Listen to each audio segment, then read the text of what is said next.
We are on a mission to transform this Minecraft world into a medieval fantasy world, and in order to do that we need blocks. So today we are draining an entire ocean monument in order to build a guardian farm for unlimited prismarine. But first we need sand. So I started by dyeing some empty shulkers before making my way to the desert. I have some TNT lying around and I have been meaning to test if it would be faster to use TNT rather than manually mining the sand. The first couple of blasts gave me around a stack of sand and a death, which was a great way to lose 77 level. After retrieving all my stuff, I went through all the remaining TNT, averaging around 32 sand per explosion, which is not too bad, but I will stick to the manual method for now. I plan to collect around 12 shulkers of sand, and while I'm doing that, let me catch you up with the plan. Now, like every other Minecraft project, this one will also be divided into 3 parts, each part having multiple steps. Now in part 1, we are going to focus on collecting all the resources and preparing the area for draining it. Anyway, back to the desert. My usual sand gathering area is on a hill and it was not helping in collecting any sand, so I decided to find a flatter area. Luckily there was a small island nearby which was perfect. The mining method that I was following made this whole process a lot easier. Instead of mining all over the place, I made a 2 wide trench going from one point to another. This makes sure I don't leave behind sand and had to return to pick it. I also make sure to leave the edges of the island intact so I don't have to worry about water. After that I was running out of shovel durability, so I returned home and spent some time at the gold farm. I also decided to upgrade the tools to netherite so they could last a bit longer.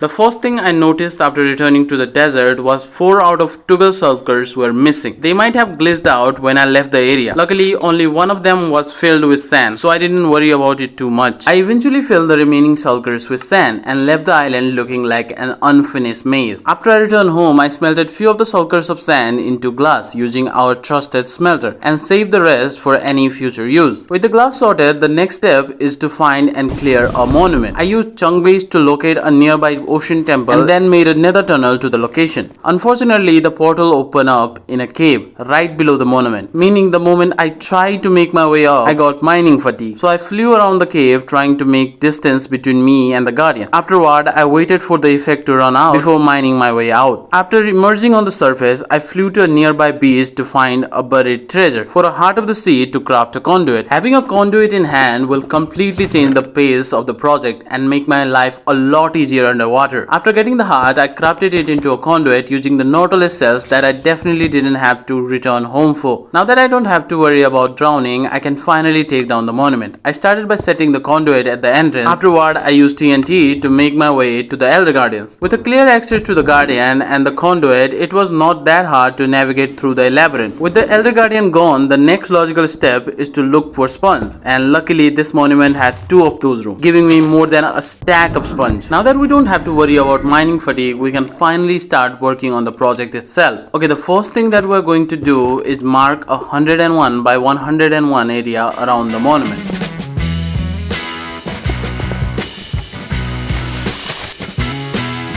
After that, let's go 4 blocks diagonally from the corners and continue this to the bottom of the ocean, and repeat this on all 4 sides. These are going to be the points where we are going to launch the flying machines from. With the area marked out, the final step to phase 1 is to prepare the ocean for the machines, meaning I have to remove the majority of the monument along with any block which goes above Y level 40 within the parameter. So I grab my pickaxe and start mining. And I'll be honest with you, I kinda enjoy going through this monument. The problem with these huge projects is they began feeling repetitive really quickly, and it's really hard to keep yourself motivated. But for some reason, this whole hour-long mining session felt like meditation. I really felt the state of being completely in the zone, so much so that I forgot to keep an eye on my tool's durability. I like to apologize to every single YouTuber who I thought was faking the exact scenario for a video, but now I think I am the dumb one for thinking that. Anyway, while I was mindlessly mining before the pickaxe broke, I was constantly getting harassed by the previous owners, and with all the floating blocks and all the different spawn mechanics around the monument, the game was becoming unplayable. So I decided to change the difficulty of the game to peaceful and disable tile drop. I didn't think this through at the time until Right, I lost 26 netherite ingot, 182 diamonds and 26 netherrack due to that single state of being in the zone. Yeah, never gonna do that again. In the heat of the moment, I had a feeling of rage quitting and deleting the world forever. But then I remember all the work I have already put into this world and decided to push through the feeling. Anyway, the majority of the monument was already gone, so it didn't took me that long to go through the remaining bits. After that, I cleared any pieces of ocean bed that were above Y level 40 before finally calling it a day and logging off. If you are taking inspiration from this video to do something similar on your own, I would recommend getting rid of any kelp before you start with the flying machine. It won't stop the machines but will cause problems in weaker devices. Now phase 2 is pretty simple. Unlike phase 1, which was all over the place, it mainly consists of water and flying machine. I didn't log into the game for few days due to the incident, so when I finally came back, I immediately want to get to work. I started by gathering all the bits and bobs of the flying machine. I was planning this project for the last month, so I already have most of the blocks in the storage system. They just needed to be sorted and put into a single box. Returning to the monument, the plan to drain it is pretty simple. First, we are going to make 2 small trenches in any 2 opposite sides and then launch multiple flying machines between them, slowly clearing the water. Easy, right? Now for the people who think this thing looks complicated, I promise it isn't. It is just 3 individual parts that repeat again and again. Anyhow, I'm not going to go any deeper on how this thing works because the video I was following did a really good job with the tutorial. And I was able to build this whole thing on my own after building it once or twice. Now it only took around 20 minutes to put this together, and this is the first time me activating it.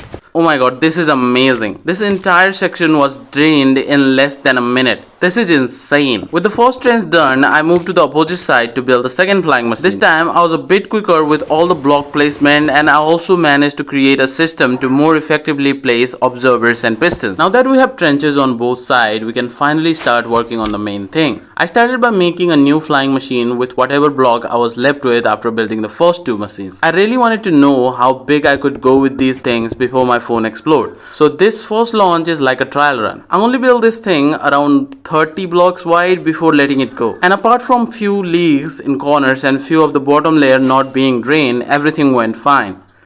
This time I was a lot more confident and way more efficient with the machines. So I collected all the previous machines and combined them to build the biggest one by far. But this is when everything went wrong. While I was removing one of the flying machine, I guess I mined the wrong block and the whole trench got reflooded. But luckily it didn't cause the main portion to got refilled. After doing some thinking on the matter, I realized I don't exactly need both the trenches and I can continue the work without repairing it. So the work continued. On a positive note, the second launch went perfect. Not only I didn't have any problem building the flying machine, not a single drop of water was dripping, nor any part of the flying machine broke to leave an undrained area.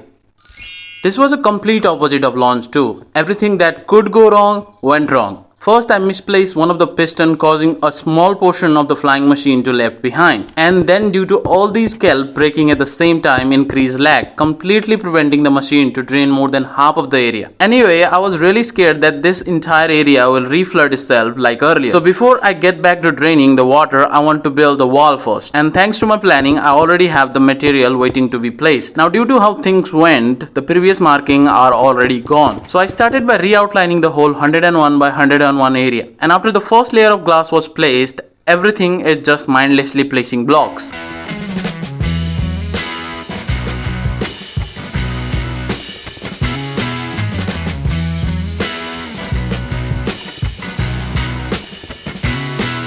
I was hoping I would be able to recreate what happened earlier while I was mining the monument, but I think your mental condition plays a role in situations like these. Earlier I was excited to finally make progress on the project and just getting started, but this time I was really stressed about all the weirdly left water that I have to clear. Mental health aside, I also ran out of all the glass I already smelted, so I returned home to smelt some more. After returning, I placed the final layer of glass before removing all the moss pillars and flying machine part that got left behind.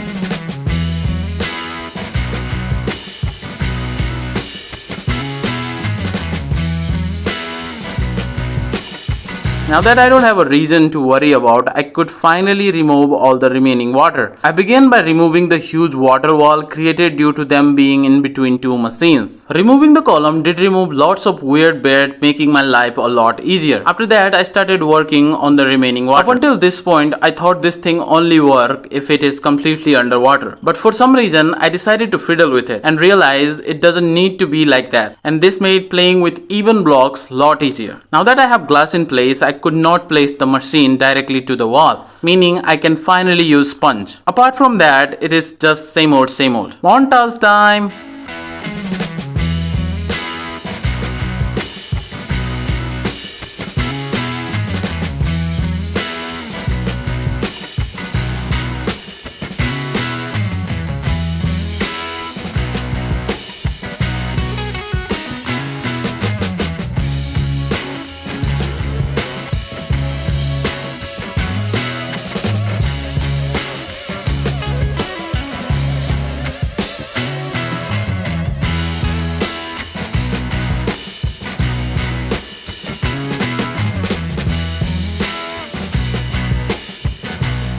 And with these final blocks, we're done. This took forever. If it was not for those flying machines, I would probably never touch this whole project. But I'm glad they exist. But no time for rest. I still have a whole garden farm to build. So I got back to work, adding a floor to work on. But now I'm using stone, but this will get changed in future when we build something cool over it.